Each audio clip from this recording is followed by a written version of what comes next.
Psikolog. Di sini saya bersama dengan kepala sekolah saya yang bernama Pak Amril SPDI. Assalamualaikum Pak Amril. Waalaikumsalam. Bapak, terima kasih waktunya. Di sini saya ingin mewawancarai Bapak. Yang pertama itu ada beberapa panduan dari pertanyaan wawancara yang saya berikan kepada Bapak.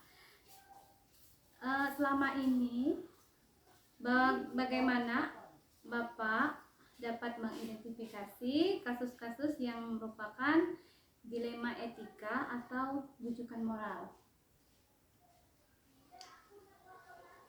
Baik, terima kasih pada Ibu Bunda tentang pertanyaan identifikasi dilema kasus-kasus khususnya di sekolah kan? Iya. Ya tentunya dalam pemecahan kasus di sekolah ini akan kita saling berkoordinasi dan tidak kepada pertama kepada seluruh kawan-kawan dewan guru dalam pemecahan masalah, baik itu menjadi masalah kesiswaan sekolah maupun hal yang lainnya, dan juga kita memanggil beberapa elemen, salah satunya adalah pihak komite sekolah dan juga hal-hal yang lain yang terkaitan dengan pendidikan di sekolah. Nah, sehingga dengan kita saling berembuk mencarikan akar masalah, maka insya Allah nanti akan dapat dipecahkan masalah yang terjadi di sekolah. Ya, Pak.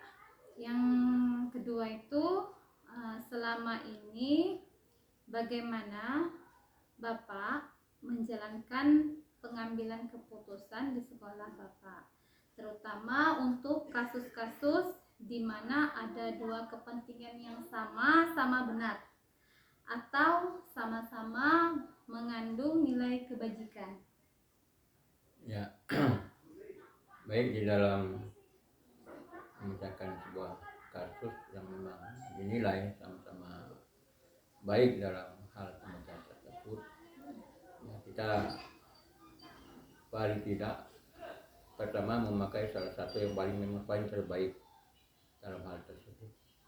Yang kedua, memang kita pakai dua-duanya, paling tidak dalam upaya kita memajukan pendidikan di sekolah kita. Nah, ini sangat penting bagi kita. Memang semua kasus-kasus yang ada di sekolah terkadang memang ada pemecahannya yang memang membutuhkan pemikiran, dan pemikiran tersebut adalah bersifat positif bagi kemajuan sekolah tersebut. Nah, sehingga dengan adanya solusi-solusi dalam pemecahan masalah tersebut, ya kita berupaya memperkecil masalah atau kasus yang ada di sekolah. Yang tentunya kita dapatkan dari pemikiran-pemikiran, baik itu dari kawan-kawan pihak guru maupun dari pihak-pihak di luar sekolah. Demikian. Kemudian yang ketiga itu langkah-langkah atau prosedur seperti apa yang biasa Bapak lakukan selama ini? Langkah-langkah atau prosedur yang kita laksanakan sama di sekolah ini, yang pertama langkah-langkahnya kita memanggil seluruh jajaran atau pihak guru dalam berupaya kita memecahkan dalam kasus ya di dalam sekolah. Nah, sehingga pemecahannya itu bisa memberikan pola pikir bersama untuk pemecahan masalah. Yang paling tidak kita bukan hanya di guru, tapi di hal-hal yang lain. Misalnya di luar itu ada pengawas sekolah yang kita butuhkan pencerahan dari beliau, orang-orang yang di atas kita, dan juga memang kita butuhkan juga dari pihak yang lain, stakeholder misalnya, untuk pemecahan. Nah, mungkin itu adalah langkah-langkah yang kita ambil memang, sehingga karena sekolah ini bukannya sifat pribadi, karena sekolah ini adalah milik bersama, buat kemajuan bangsa. Nah, tentunya kita butuh pemecahan masalah atau langkah-langkah yang struktur. Nah, sehingga dengan bersama-sama kita pecahkan masalah tersebut, ya, semoga kedepannya akan lebih baik. Demikian. Kemudian yang keempat, hal-hal apa saja yang selama ini Bapak anggap efektif dalam pengambilan keputusan pada kasus-kasus dilema etika? Baik, dalam hal etika adalah perilaku yang ada di sekolah. Langkah yang kita ambil memang salah satunya adalah pendekatan preventif yang paling tidak mengupayakan dalam kasus tersebut, dalam pembenahan di dalam sekolah. Nah, tentunya hal-hal ini memang tidak lepas dari peran, baik itu dari peran pihak sekolah, yang isinya ada kepala dewan guru, karena etika ini adalah sangat penting di sebuah pendidikan, karena hanya di etika siswa tapi mungkin di etika guru tersebut kan. Nah, sehingga perlu kita koordinasikan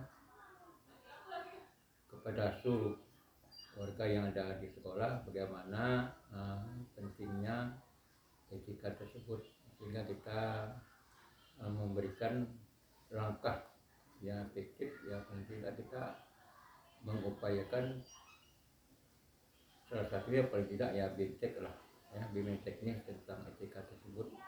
Sehingga dengan ada pengetahuan tentang etika tersebut yang sudah kita BIMTEKkan, atau paling tidak berdampak positif bagi seluruh yang ada di sekolah.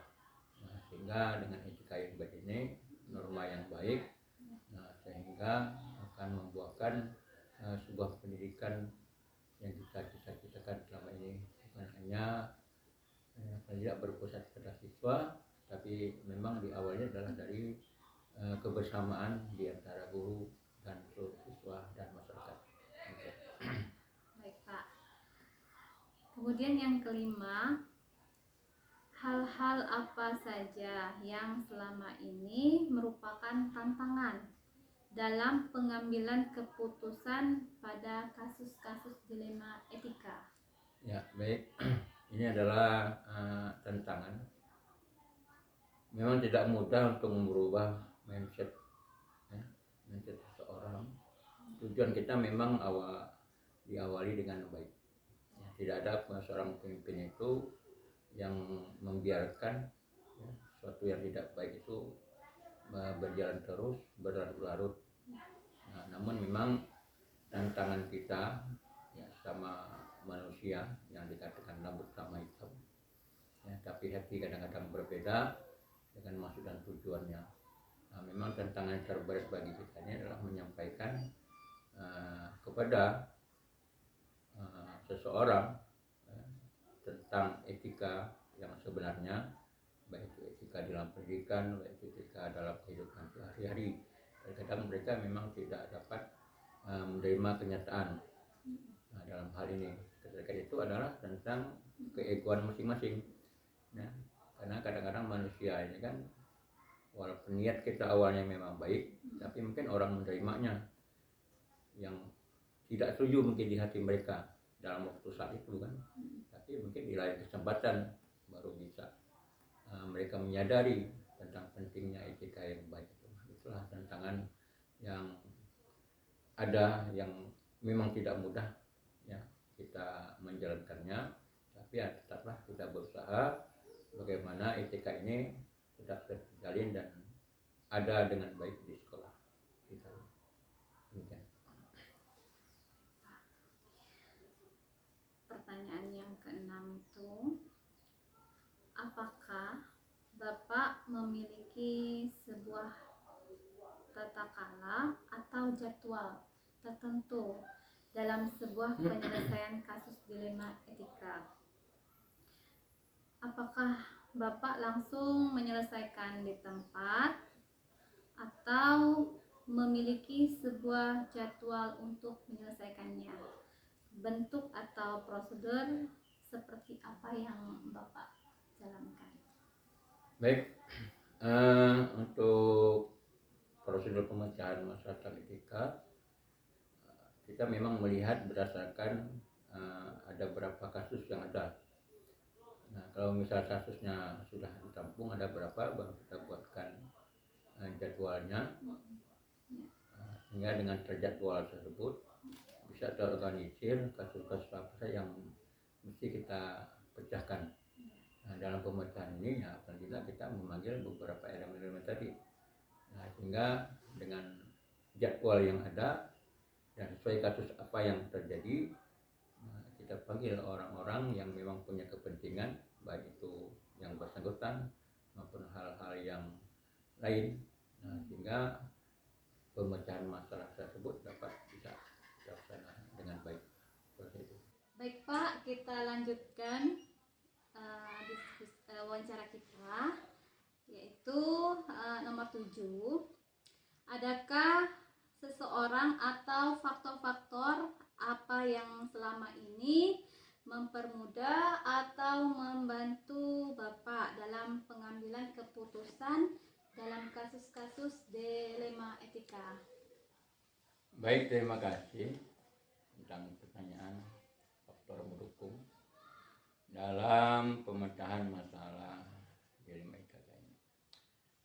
Yang pertama, faktor mendukung itu kita dapatkan dari saling koordinasi dengan pihak guru yang pertama, karena mereka lah yang memang orang pertama yang berhadapan langsung koordinasi dengan siswa yang punya dilema etika ini. Nah, sehingga dengan adanya masukan-masukan atau daya dukung dari pihak guru ini, nantinya kita dapat menyelesaikan bersama-sama mengerjakan masalah ini. Nah, yang kedua, faktor mendukung ini karena memang kita di pihak sekolahnya bukan tidak sendiri, tapi ada pihak lain seperti ada pengawas, maka kita bisa meminta masukan kepada pengawas bagaimana langkah-langkah yang terbaik dalam kita memecahkan masalah dilema etika ini. Dan yang terakhir, yang ketiga, faktor pendukung selanjutnya adalah kita minta bantuan apabila memang tidak selesaikan masalah sampai ke pengawas, maka kita minta masukan dan dukungan dari pemerintah. Salah satunya adalah dari pihak Dinas Pendidikan dan Kebudayaan. Nah, sehingga dengan demikian berbagai macam faktor dukungan ini sehingga kita mudah-mudahan bisa tercapai pemecahan masalah dilema etikanya dengan baik. Terima kasih. Baik Pak, ini ada pertanyaan yang terakhir. Dari semua hal yang telah disampaikan, pembelajaran apa yang dapat Bapak petik dari pengalaman Bapak mengambil keputusan dilema etika?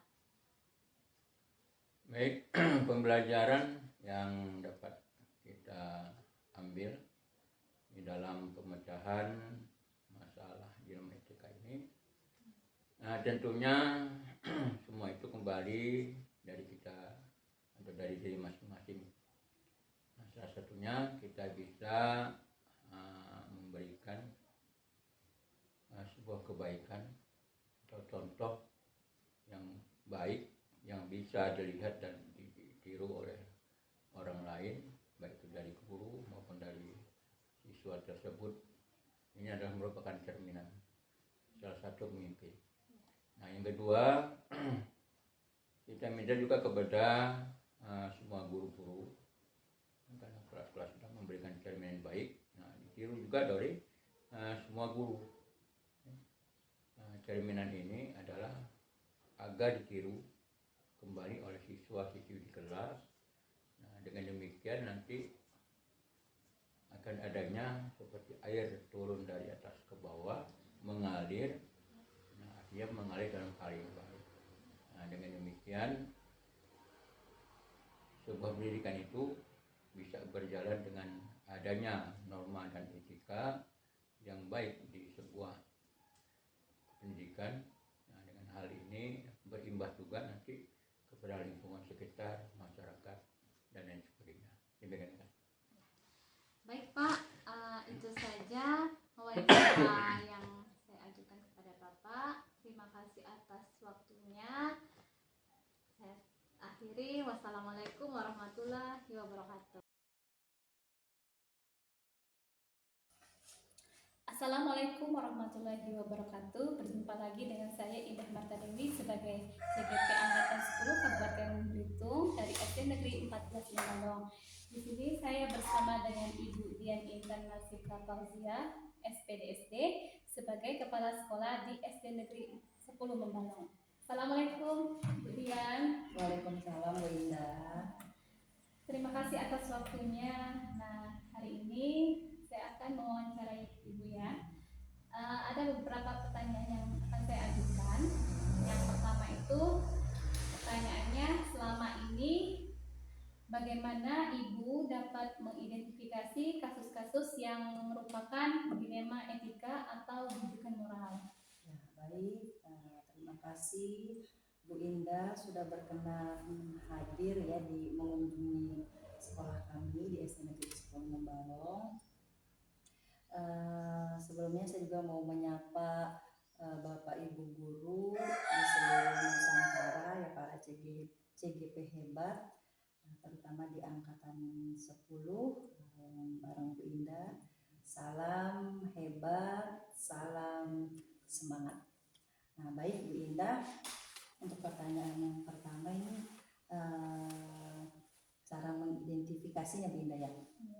Yang pertama yaitu memang selama saya diberikan amanah kurang lebih 1 tahun ini Bu Indah di SD Negeri 10 Membalong, menjadi seorang kepala sekolah, tentunya kita akan menemukan banyak permasalahan. Salah satunya permasalahan baik berkaitan dengan siswa, dengan guru dan lain sebagainya. Nah, cara saya mengidentifikasinya adalah yang pertama, saya bersyukur sekali bisa mengikuti program pendidikan guru penggerak ya pada angkatan 7 pada angkatan 4 beberapa tahun yang lalu di Kabupaten Belitung, di mana pada pendidikan guru penggerak selama 1 tahun kurang lebih terdapat materi-materi yang saya dapatkan, yaitu tentang salah satunya memang materi tentang dalam menyelesaikan masalah ya berkaitan dengan dilema etika dan rujukan moral. Nah, materi tersebut tentunya banyak sekali manfaatnya ya bagi saya, terutama bisa saya terapkan atau bisa saya aplikasikan pada sekarang yang sedang saya jalani di sekolah. Nah, kemudian juga ditambah sekarang saya bisa mengulang lagi karena dalam membersamai Bapak Ibu CGP di angkatan 7 kan ya, jadi saya lebih bisa mengulas kembali kan materi dilema etika dan rujukan moral. Cara mengidentifikasinya adalah yang pertama itu, kalau kasus dilema etika itu kan maksudnya ketika kita ya atau saya gitu ya dihadapkan pada situasi yang membuat saya dilematis gitu ya, dilematis dalam menyelesaikan atau mengambil keputusan pada suatu masalah gitu. Kenapa? Karena keputusan yang saya ambil tentunya ada 2 pilihan, di mana pilihan tersebut benar gitu ya versus benar gitu kan ya, kedua pilihan yang saya ambil nantinya memang dua-duanya itu yang benar. Kemudian ini rujukan moral ya. Kalau rujukan moral itu kan ketika kita dihadapkan pada situasi atau kondisi di mana ketika mengambil keputusan itu tentunya saya dihadapkan pada situasi yaitu benar versus salah, itu sudah pasti ya, sudah jelas ya, ada pilihannya benar dan salah. Nah, seperti itu.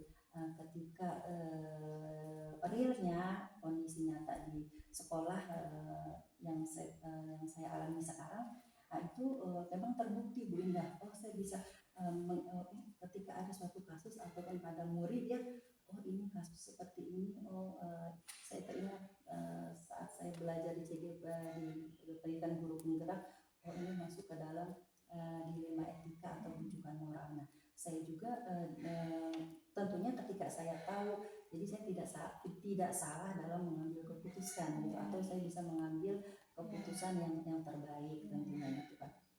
Nah, itu yang untuk mengidentifikasinya. Ibu, selanjutnya, selama ini bagaimana Ibu menjalankan pengambilan keputusan di sekolah Ibu, terutama untuk kasus-kasus di mana ada dua kepentingan yang sama-sama benar atau sama-sama mengandung nilai kebajikan. Ya. Di sini kan bagaimana saya dalam menjalankan atau mengambil keputusan di sekolah ya, terutama kasus yang ada dua kepentingan sama-sama benar atau sama-sama mengandung nilai kebajikan. Berarti di sini kasusnya itu adalah dilema etika, Bunda ya. Nah, dilema etika. Pada kasus dilema etika, ketika saya dihadapkan pada dua pilihan, benar lawan benar, benar versus benar. Ketika saya mau ngambil keputusan ini pun dia benar kan gitu, menurut moral gitu ya. Ketika saya mengambil keputusan yang kedua pun memang dibenarkan. Contoh, ketika saya kasus di misalnya kasus di sekolah yang pernah saya hadapi itu adalah kasus untuk anak murid misalnya Bunda ya, untuk anak murid. Oh enggak, kasus ini kasusnya boleh bebas ya? Bebas Bu. Ya, kasusnya anak murid ya misalnya. Belum lama ini memang di sekolah kami itu ada anak murid yang setiap harinya berjualan di sekolah. Berjualan di sekolah setiap hari itu. Kalau saya selaku kepala sekolah kan, saya juga tidak boleh mengambil keputusan yang salah. Kalau saya lihat dari kasus dilema etika ini, misalnya keputusan saya ambil yang pertama, saya juga harus mencari tahu dulu, mengidentifikasikan kenapa anak tersebut sampai berjualan kan. Oh mungkin orang tuanya membutuhkan uang, atau juga positifnya berarti kan baik untuk pembelajaran kewirausahaan kan ya. Karena memang di sekolah kami juga pernah di semester ke-1 itu belajar kewirausahaan kan nggak mungkin saya larang langsung. Setelah saya identifikasi atau saya cari tahu apa nih keputusan saya ambil, tentunya dalam keputusan yang saya ambil pun harus ada solusi buat anak tersebut kan. Tidak mungkin saya bilang, nak besok nggak boleh jualan lagi ya gitu. Malu kalau dilihat tamu dari kedinasan dari luar gitu kan, nggak mungkin. Bagaimana caranya agar si anak ini bisa tetap berjualan tapi juga tidak melanggar peraturan di sekolah gitu kan, seperti itu. Dan dia pun tetap bisa mungkin membantu orang tuanya, tetap bisa dia belajar mungkin kewirausahaan. Setelah saya mengerti, saya obrolkan dengan guru di sekolah bagaimana solusinya, kami menemukan solusi. Akhirnya saya bicarakan kepada anak tersebut, saya bilang, nak, kami dari sekolah terutama ini tidak melarang kamu berjualan gitu kan, tapi mulai besok dan seterusnya silakan berjualannya jangan di sekitar halaman sekolah, jangan di depan kelas gitu kan, apalagi sambil keliling-keliling misalnya gitu. Kenapa, kan capek juga kamu, lebih baik berjualannya besok di kantin sekolah di belakang, kan tempatnya ada, silakan manfaatkan kantin sekolah. Kebetulan kan kantin sekolah memang sekarang belum dipakai, belum digunakan kembali. Jadi kan pagi-pagi bawa jualannya ke kantin sekolah, nanti kawan-kawan ajak ke kantin gitu kan, sambil kantin prasarana nanti bisa dimanfaatkan kan. Paginya kamu bisa berjualan, dan jangan lupa kamu juga sampahnya tolong bantu bapak ibu guru karena yang berjualan gitu kan, pesan ke anak-anak setelah belanja sampahnya buang ke tong sampah. Jadi seperti itu Bu Indah. Karena ada nilai-nilai kebajikan yang saya pertimbangkan, itu salah satunya nilai kebijakan cinta kan ya, kasih sayang versus rasa keadilan kan sekolah kan Iya. itu ada kan yang Sama. tapi saya juga tidak bisa langsung saklek melarang gitu Iya. karena kan ada nilai-nilai yang harus dipertimbangkan pada dilema kasus terutama kasus dilema etika ya. Iya. Nah, seperti itu sih. Kemudian pertanyaan yang ketiga, langkah-langkah atau prosedur seperti apa yang biasa Ibu lakukan selama Iya. ini? Kalau langkah-langkah prosedur yang sudah dalam mengambil keputusan ya. Iya. Yang pertama itu biasanya saya tentunya yang tadi mengidentifikasi masalah tersebut dulu. Saya kenali dulu kan kasus ini, saya kumpulkan dulu data-data, maksudnya sumber-sumber yang ada ini. Kenapa gitu kan terjadi masalah ini. Kemudian setelah itu saya analisis. Saya analis masalah tersebut, apakah masalah ini besar, masalah apakah ini masuk ke masalah kecil, kemudian juga masalah ini lebih banyak mana nih lebih banyak dalam saya mengambil keputusan ya, lebih banyak kebermanfaatannya ataukah lebih maksudnya dalam saya mengambil keputusan nih mana nih yang banyak mengandung manfaatnya bagi semua orang gitu dibanding buat negatifnya gitu. Kemudian saya juga tak lupa mengkomunikasikan tentunya, maksudnya mengkomunikasikan dan mengkoordinasikan kepada semua guru-guru gitu. Baik itu mungkin jika kasusnya pada siswa ya, saya bicarakan dengan wali kelasnya mungkin, karena wali kelas kan kalau di SD itu selaku guru BP juga kan ya, karena tidak ada di guru wali kelas selaku guru BP. Kemudian juga saya setelah saya obrolkan, saya juga tidak bisa langsung saya semata-mata mengambil keputusan, saya juga perlu mempertimbangkannya dengan rekan-rekan lain, guru-guru di sekolah.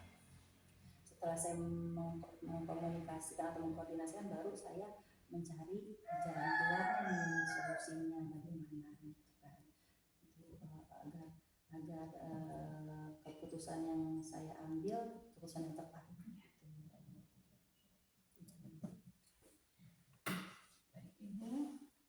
Lanjutkan di pertanyaan yang keempat, hal-hal apa saja yang selama ini Ibu anggap efektif dalam pengambilan keputusan pada kasus-kasus dilema etika?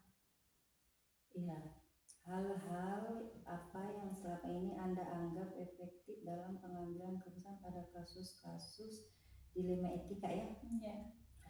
Yang tadi, karena pada kasus dilema etika itu kan ada nilai-nilai kebajikan ya. Jadi antaranya itu ada berdasarkan nilai kebajikan yang mendasarikan diantara itu cinta ya, kasih sayang, kemudian juga peraturan, keadilan, ada kebenaran, toleransi, kemudian penghargaan akan hidup ya.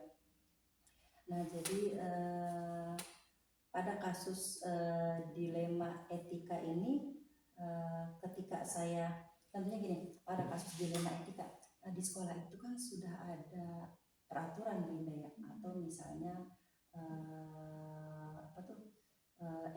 SOP misalnya standar operasional sekolah, dan itu kan SOP itu kan atau peraturan sekolah itu kan sebagai payung hukum ya.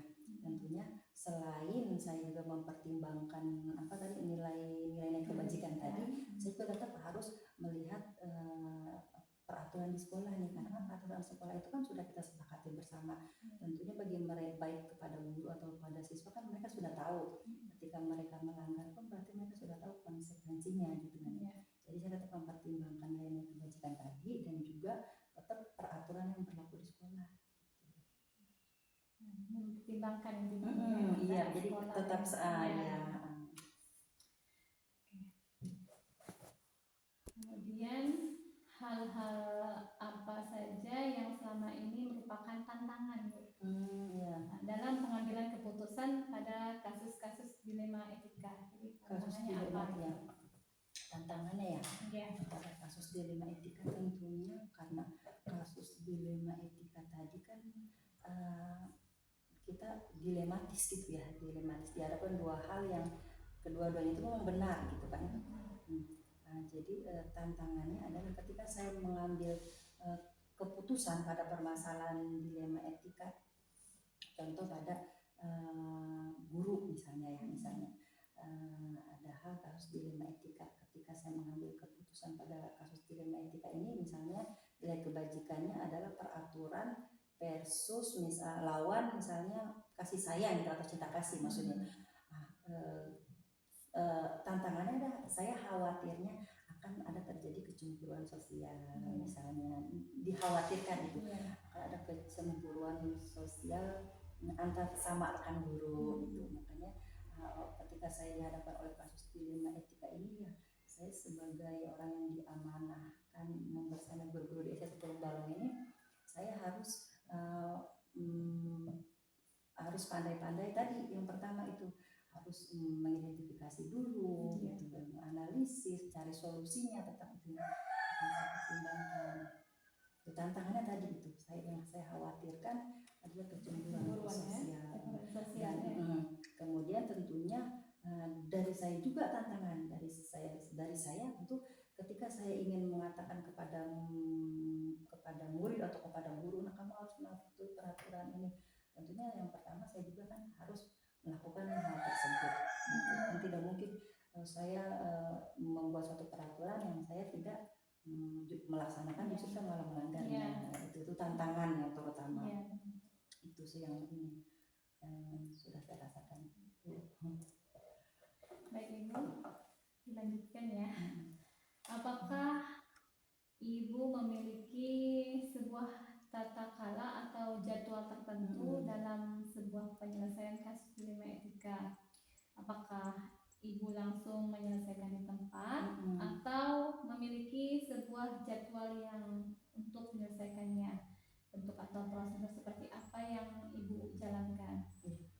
Ini masih kasus dilema etika, Bu ya? Masih. Jadi kalau kasus dilema etika, yang pertama saya tata cara, maksudnya ini waktu penyelesaiannya gitu ya, jadwal. Kalau saya tidak salah memahami soal, mungkin yang pertama saya pada kasus dilema etika ini saya melihat dulu nih tadi yang saya identifikasi dan analis, ini kasus ini termasuk kasus besar atau kasus kecil gitu. Ketika kasus ini kecil dan cara penyelesaiannya pun mudah gitu ya, kita temukan solusinya, mungkin saat itu juga langsung akan saya selesaikan masalah itu. Mungkin mengkomunikasikan dengan yang bersangkutan kan, kenapa tujuannya agar masalah tidak berlarut-larut. Kecuali jika kasus dilema etika ini memang besar, maksudnya rumit gitu ya, jadi perlu saya juga tidak langsung mengambil keputusan, jangan sampai salah mengambil keputusan kan. Saya perlu tadi mengenali dulu, mengumpulkan data atau bukti-bukti, mengkomunikasikan atau membicarakan dengan rekan guru lain gitu, atau dengan komite kalau memang kasusnya besar, atau dengan semua pihak yang ada di sekolah. Baru setelah itu saya ketemu solusinya, baru kami jadwalkan, misalnya ya dipanggil misalnya gitu, kami bertemu atau seperti itu, baru dijadwalkan misalnya. Jadi tergantung kasusnya ya, maksudnya. Adakah seseorang atau faktor-faktor apa yang selama ini mempermudah atau membantu Ibu dalam pengambilan keputusan dalam kasus-kasus dilema etika? Ya, pada kasus dilema etika ya. Tentu pada kasus dilema etika di sini faktor gitu ya, faktor yang membantu saya maksudnya ya dalam mengambil keputusannya di kasus dilema etika. Yang pertama mungkin saya juga akan melibatkan atau mungkin meminta bantuan atau meminta masukan dan saran dari, karena saya itu kan punya atasan juga. Pertama, apakah itu pengawas, apakah itu mungkin dinas pendidikan ya selaku payung kita gitu, atau misalkan PGRI payung gitu jika memang masalahnya besar gitu. Iya. Nah, saya akan melibatkan maksudnya meminta bantuan, meminta masukan, minta solusi jika memang dirasa saya sudah buntu atau tidak ada jalan keluar. Nah, kemudian juga bisa dengan guru yang berada di sekolah yang kami tuakan, misalnya yang bisa saya ajak bicara untuk mencari solusi dari masalah ini itu bisa, atau juga komite mungkin. Nah, seperti itu sih Bunda. Karena di sekolah kami belum ada guru penggerak. Ya, jadi mungkin itulah memanfaatkan elemen yang ada di sekolah termasuk pengawas. Baik Ibu, kita lanjutkan Ya. ke pertanyaan yang terakhir. Dari semua hal-hal yang telah disampaikan, pembelajaran apa yang dapat Ibu petik dari pengalaman Ibu mengambil keputusan Dilema etika Ya.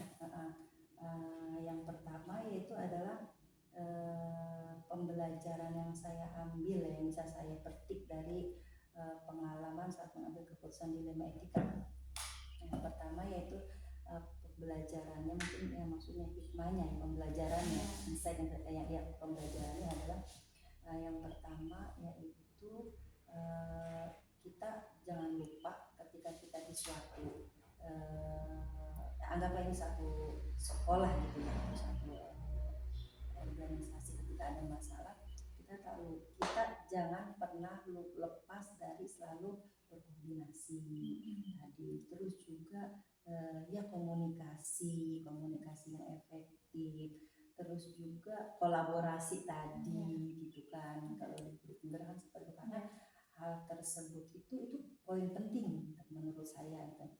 Makanya yang saya dapatkan itu perlu sekali komunikasi efektif, terus juga berkoordinasi. Itu sih pelajaran yang saya dapatkan. Mungkin itu ya Bu pertanyaannya dari wawancara saya. Sekian dari saya Bu. Saya ucapkan terima kasih sekali lagi. Saya tutup. Wassalamualaikum warahmatullahi wabarakatuh. Waalaikumsalam warahmatullahi wabarakatuh. Ya.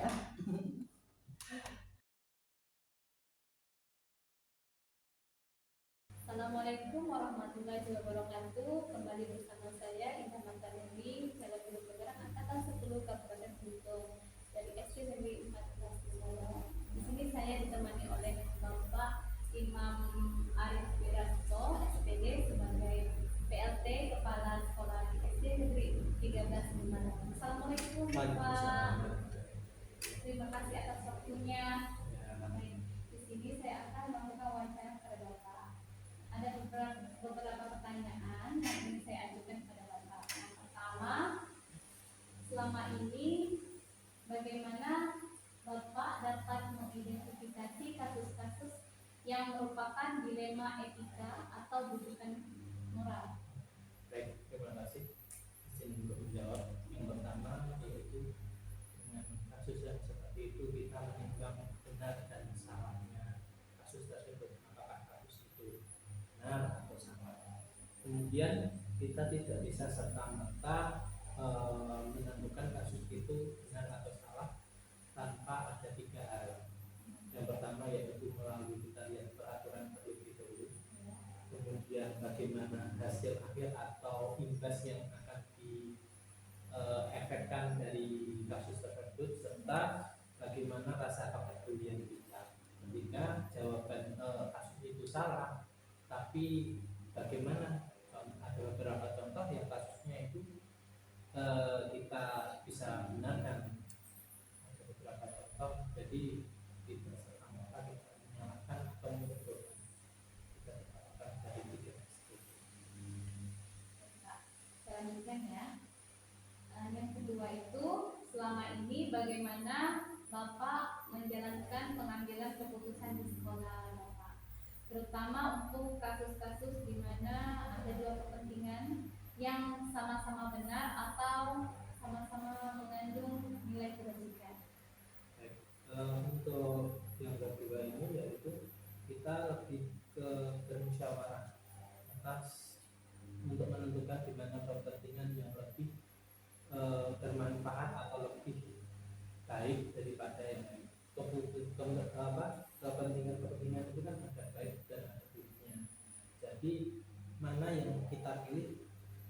yang terbaik itu, menentukan yang lebih baik daripada yang keputusan yang bisa dipilih. Pertanyaan yang ketiga, langkah-langkah atau prosedur seperti apa yang biasa Bapak lakukan selama ini? Yang prosedur yang kami lakukan yang pertama adalah mendengarkan pendapat dari masing-masing kasus. Selama ada dua konflik berkepentingan, kita mendengarkan masing-masing kasus ini bagaimana.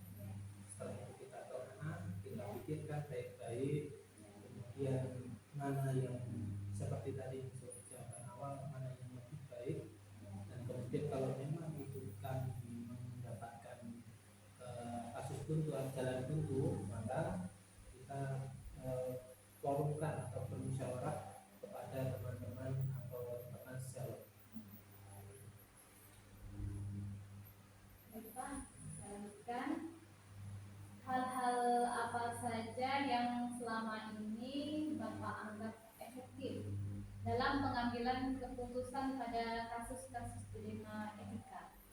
Yang paling efektif yaitu yang jelas bermusyawarah, karena dengan bermusyawarah tidak satu pemikiran yang berbeda, tapi banyak pemikiran yang memberikan masukan-masukan yang selesai.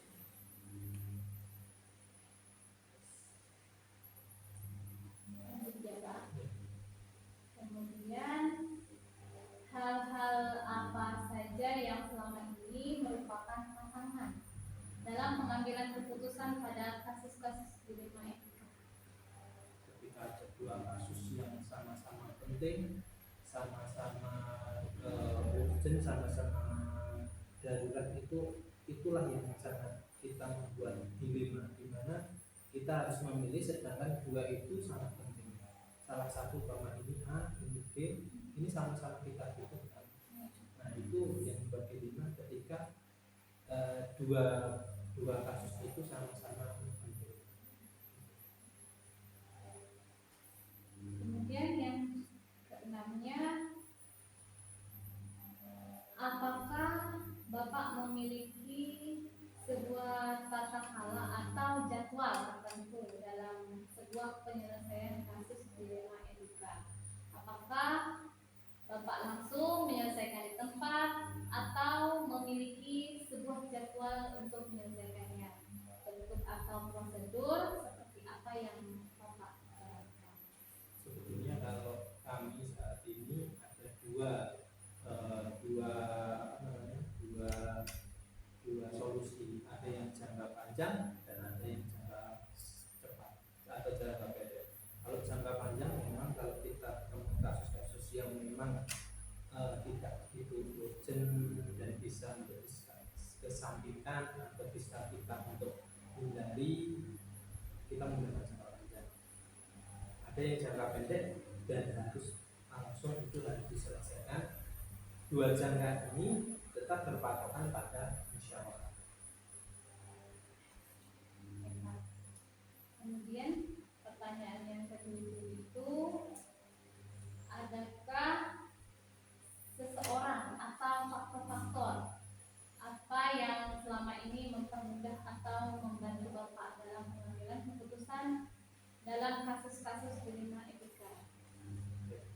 Untuk yang ini, untuk menentukan ini ada beberapa yang bisa kami, seumpama kami mengambil dari rekan-rekan di sekitar kami, yang kedua orang tua kami, nah, dan yang ketiga adalah orang di luar yang sudah memiliki pengalaman lebih dari kami.